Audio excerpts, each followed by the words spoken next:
Daddy left Mama for a case of beer, and in case he changed his mind, she brought us here. Rex had a sister, a fluent pad, and the shell of a man. Where's Daddy been? We told stories about what ought to be, tried on lives we'd never seen or tell. All right, everyone. Thanks for joining me. This is Tim Jackson, and I have with me Meghan Hayes, who is a Nashville-based musician. And I got to talk to Meghan last year in 2019 when her album came out. But her album from 2019 was fantastic. It's called Seen Enough Levers, 10 songs, which are all fantastic. But Meghan Hayes, thanks for joining me. Thank you so much for having me. I appreciate it so much, and it's truly like a time warp. Feels like I released that record a decade ago or just yesterday, depending on how I'm feeling. Right. So can you just tell us a little bit about the album and sort of what it meant to you to sort of give birth to that album on your own label, Cranky Heartburn Music? Sure. Yeah, I mean, I think it's a divorce record, and my divorce was not something that I saw coming. So I realized there are people who have been together for a long, long time who are kind of just realize they're growing apart. And I didn't feel that way at all, but my husband did, apparently. And so, and I, you know, it meant, I mean, to me, it was a way to find some solace in just the devastation of, you know, having that person who'd been there for a long time and whom I trusted. I feel so grateful that I have the ability to write and sing and play, to kind of have worked that stuff out. And so I think a lot of what I'm trying to deal with now is sort of how do you regain trust when it's been so shattered. And so that's, you know, that's kind of where this is. The next one's gonna, who knows? I mean, there's maybe some more subtle, I don't know. I'll be curious to see what the next record sounds like.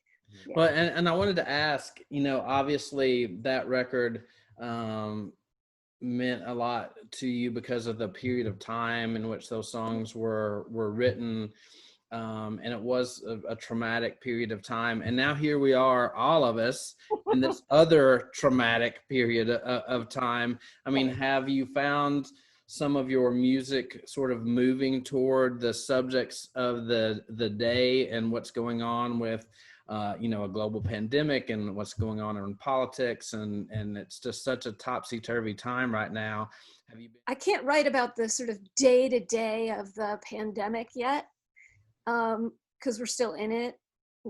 But I do have, I mean, I think the sort of concept of isolation, and so metaphorically, it's getting in there a little bit, but mostly I think, you know, there's this overwhelming sense of like, it didn't have to be this way. You know, in my well, it's not even my former life. I mean, I'm still a nurse practitioner. That is, you know, that's part of who I am, and I had to leave that field for health reasons, but lucky to get to train in the infectious disease clinic here in Nashville, and with incredible mentors. So I have a pretty broad background in epidemiology and in infection, and I've read my whole life about pandemics and that sort of thing. And so this is like, are you the science is so clear. Help. Like, right. What planet did I just wake up on that people are like, nah, science. Nah. Right. Oh, so that's hard. That's really, really, really hard for me, because I can't imagine not. I mean, I think I understand the kind of anger at first about like, well, they said this, but it was this, And that's part of the exceedingly steep learning curve of any pandemic.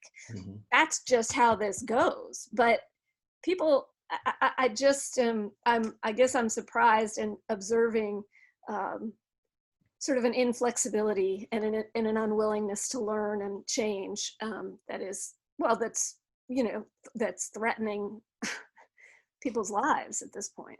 Right. And that's something I can write about. Right. Yeah, threatening people's lives and livelihoods. And livelihood, absolutely. And that's something I wanted to ask you about. I know when all of this started, you were one of the very first musicians that I saw that seemed to be taking this seriously in terms of what it might do for the industry.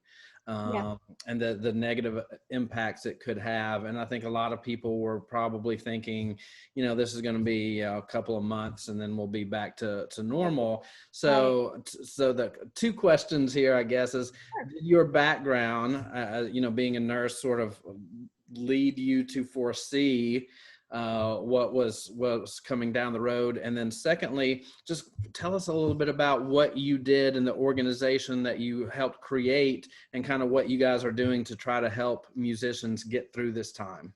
Well, I mean, I think there's no question that, I'm a medical professional. And so, I think that helped me to understand and to help others to understand that this was not just a blip on the radar, that this was real and serious. And when it was coming this way, that it was coming, and that, people were like, there's no way we're going to lock down. And I was like, no, okay, you can believe that, but I know we will. I mean, I just saw it in the cards because I saw it in the political cards and I saw it in the science cards as well. And, talking to lots of my friends are, practicing clinicians, and so it was very clear. And so there's another piece to this, which is that Nashville had a tornado March 2nd. So it was like, that's actually the last show that I played. I did a show at Dee's Country Cocktails in Madison, and I was the host that night for the Madison Guild. So there was a bunch of us all playing. Went home. It happened at midnight.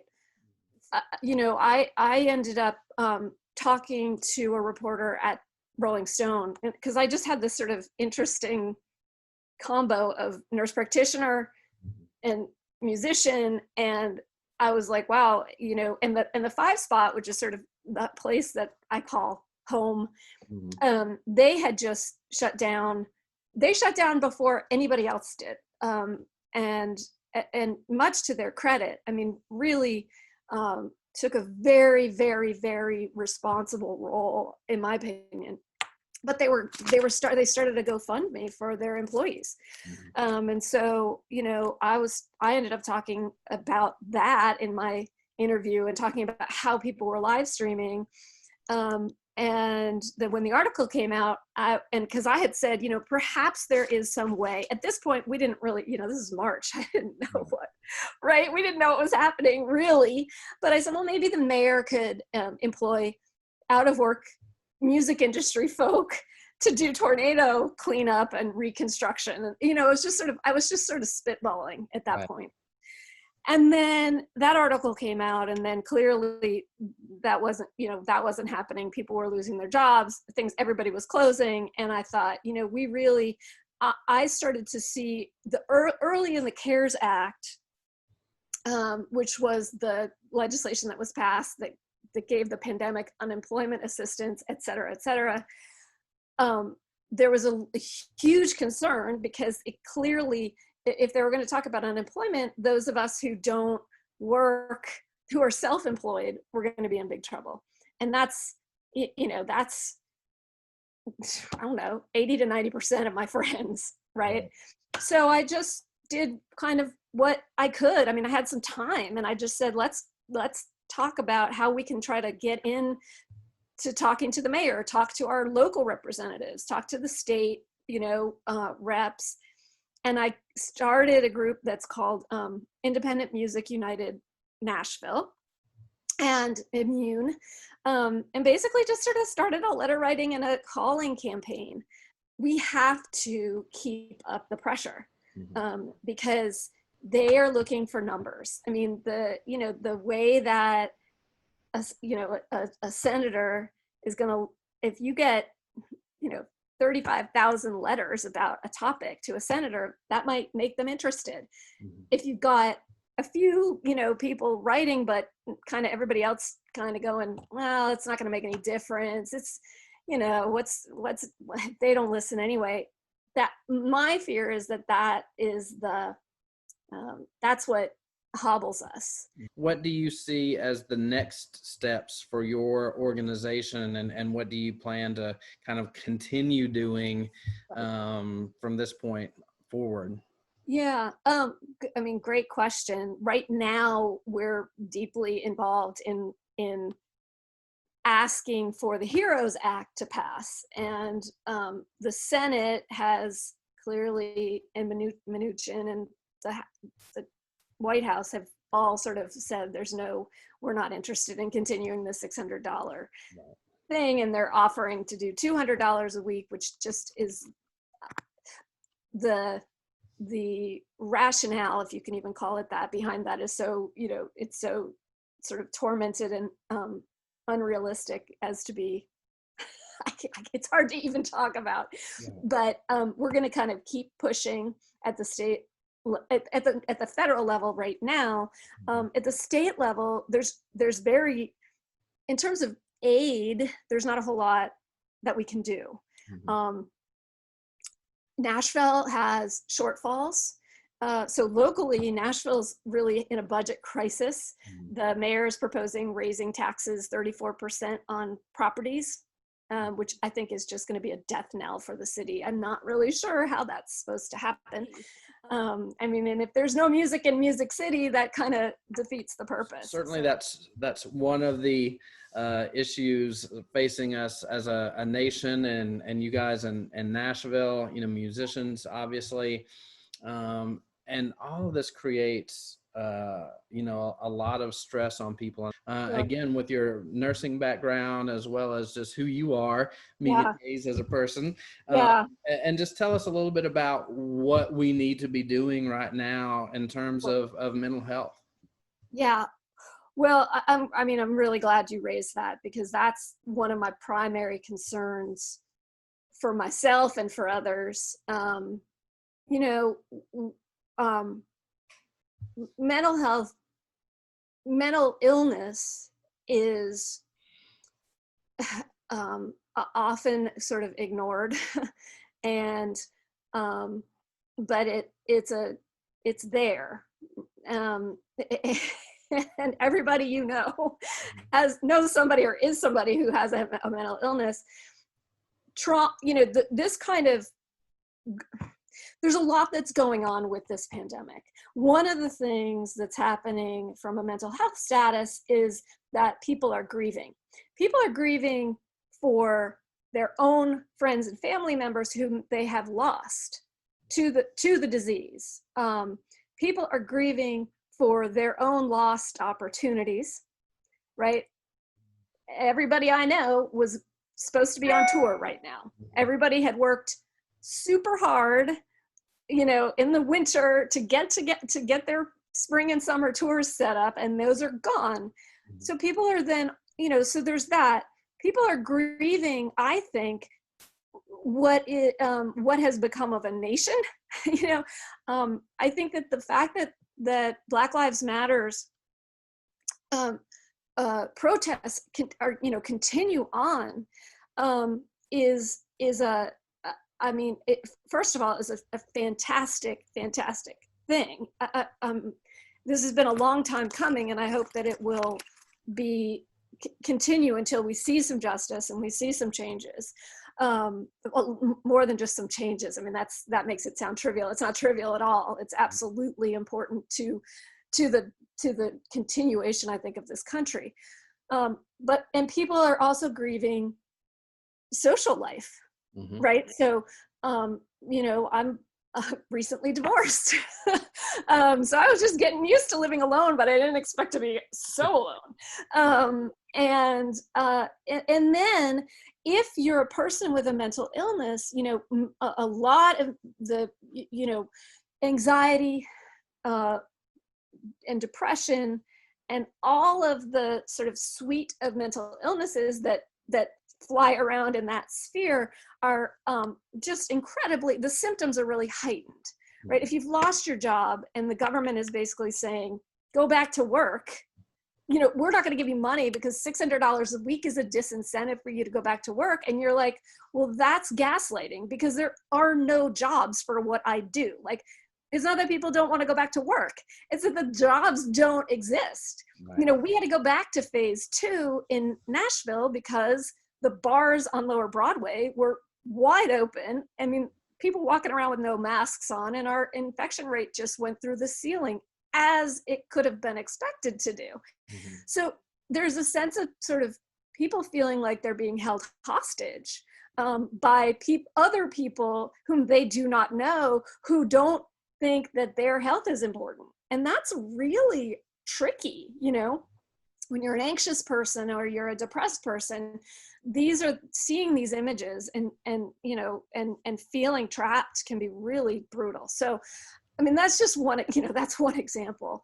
But yeah, and then having the threat of eviction over your head, the hunger, which is a huge problem in this country anyway, which doesn't need to be, but it is, and it's gotten worse. I mean, these are really rough times.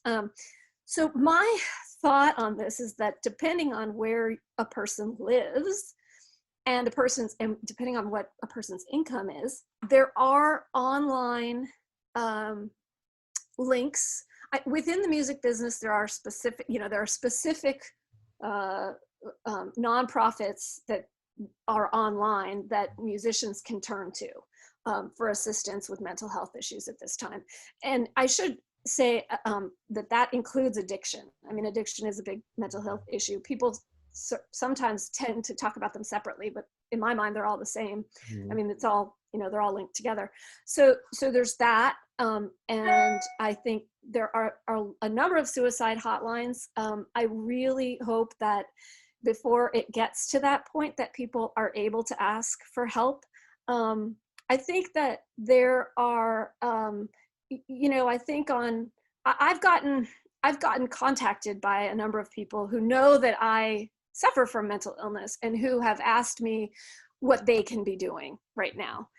And so one of the things that, you know, I can offer is if somebody contacts me and says, you know, I think I'm depressed, or I think I'm anxious, or I think I'm this, like, I can at least say, here are the resources. But, you know, I think that even a face-to-face meeting with a therapist right now, I mean, a Zoom, like what we're doing here, right. It's not, of course, it's not the same, but to see a calm presence, a calming voice, to have mirrored back to a person who's suffering that there is an endpoint, there will be an endpoint to this, that the worst part of crisis sometimes is that your brain just takes off. You know, it just goes, it grabs it and it goes running.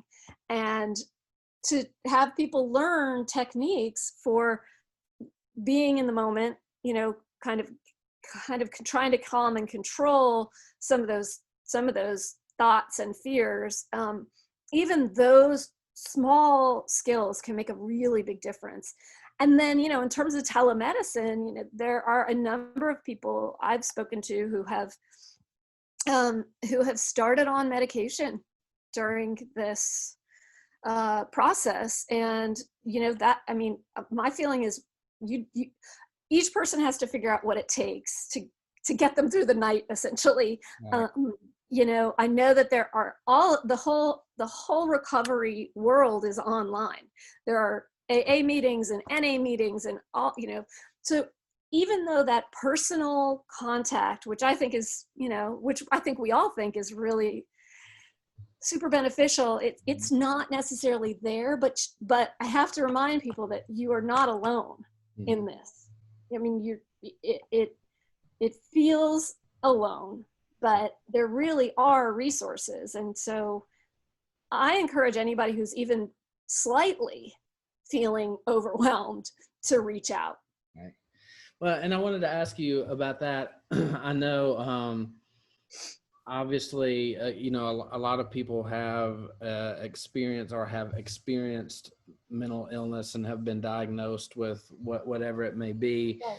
But then there's so many of us too who are just, you know, you get up and you start the doom scrolling in the morning and you're like, oh, what ridiculous, tragic, horrible thing happened overnight while I was sleeping.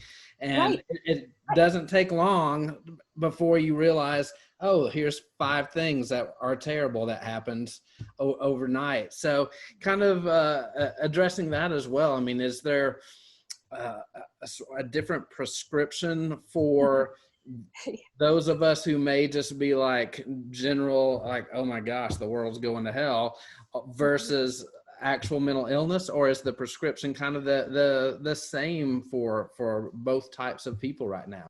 There are acute episodes, right? I mean, obviously the actual to be diagnosed, you do have to meet certain criteria. So doom scrolling leading to feeling like, oh my God, we're going to hell in a handbasket, that to me just indicates that you're human. You know, I mean, this is a terrible time. Yeah. This is a truly terrible time. And so some of what people are feeling, I mean, it just is. And there's, you know, I think it's okay. I think one of the things to do is just acknowledge this is a really rough time.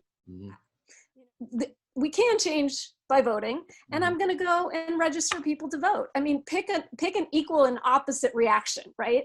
Pick here's the doom. Well, here's what I can do. I'm going to call my senators. I'm going to call my, you know, whatever. I'm going to register someone to vote, and I'm going to look up a panini recipe and make something that'll taste good out of my garden. And maybe I'll do something for somebody else too. But in terms of the music industry, which obviously you are a part of, and then just sort of the direction we're going as a country, kind of what are your thoughts on where you, even if it's not where you think, maybe it's where you hope to see us going. So. Yeah, I mean, right. I think that's a well asked question, because, you know, I mean, depending on whether I'm in the dumps or not in the dumps, it makes a big difference in terms of what I think, you know, can happen. I think that there is a very good chance that this November, if we are allowed to vote, that the election will have an outcome that is very positive. Let's just say for public health, right? Like, let's just start there. That it's possible that we will see funding of, you know, the CDC at 1998 levels, which would allow for local public health efforts to proceed in good ways. And maybe we'll see a change, you know, an expansion in Medicaid, so that people in rural counties in our states have hospitals that they can go to should they contract a disease. Right. And perhaps there will be a change in other leadership that is more supportive of people who are working class people who get up and go to work and do their jobs and come home and are not equipped to be on the front lines during an epidemic, but are just, you know, trying to just live their lives. So I think that voting and getting people to register to vote and calling, you know, we've got a pretty intense race happening north of here in Kentucky. So I know that there are a number of people who will be calling on behalf of the non-incumbent candidate. So I think that, I am at my very core a hopeful person.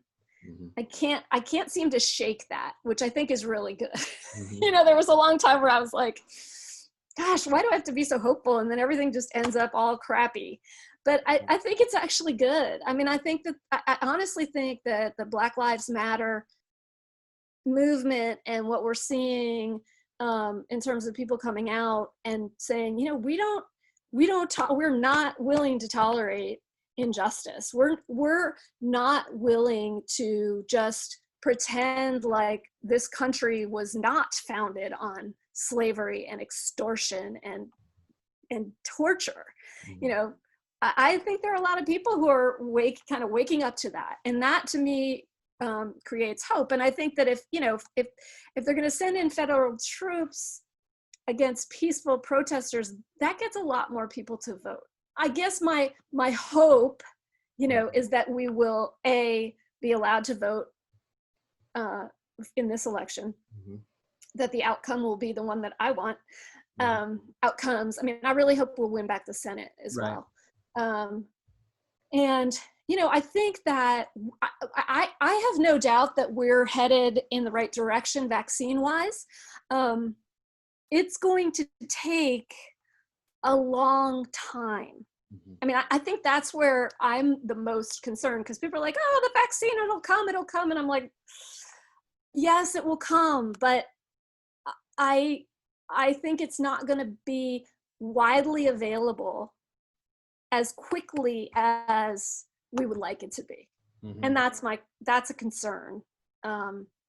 But, we've got this great thing called a mask. Yes. Everybody would wear masks everywhere they went. We could buy a lot more time between now and the vaccine. I just hope we can safely get to November 3rd and have a democratically run, meaning democracy, not the party, Right, but right. Based on the principles of democracy, that we can have a safe and unmolested by foreign or other powers election in this country. Right. Well, thank you so much, Meghan Hayes, for joining me and talking a little bit about an array of issues. When I first decided to do this show, you were one of the first people I thought of that I wanted to talk to and just have a good conversation with, because I know I have loved talking to you in the past, and that you've got an interesting perspective. Once again, last year's release was Seen Enough Levers, and hopefully you guys can look at the links and check that out. And hopefully one of these days we will hear a new album full of music from. Yes, one of these days. I was one of those people at the beginning of this who's like, I'm gonna write my next record. It's gonna be. That's not the case. Not happening. But that's okay. I'm okay with that. It'll come. It'll come. It will definitely come eventually, and we'll look forward to hearing that when it does.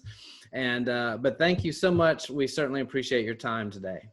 Thank you, Tim. It's been a pleasure. It's always great talking to you. All right. Thank you. Take care. You too. It's 5 miles to Dakota, 502 miles.